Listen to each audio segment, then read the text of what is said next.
It's an update on the iFlight IH3 3.5-inch drone. On my last flight out, I did have a pretty bad crash and burned out the ESC as well as the right front motor. So there is not a replacement ESC that's stock.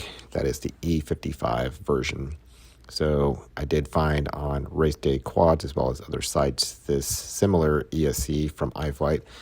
It's the E55S. It's something that's similar on their 5-inch drones. So you can see right there in the front of the ESC is a built-in capacitor. It's a 35-volt capacitor, but only 470 UF. But it should be sufficient for this quad. I'm running 6S LiPo, about 850 milliamps. So what I had to do here is invert the ESC, install it inverted, solder on the pads on the bottom.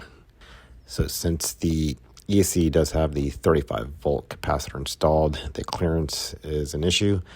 On the ESC to the flight controller, a standoff. It's a 10 millimeter standoff just to give it some height increase so it clears, but there's no issues there. Did a test hover and it flew just right, no issues, perfectly stable and no vibrations.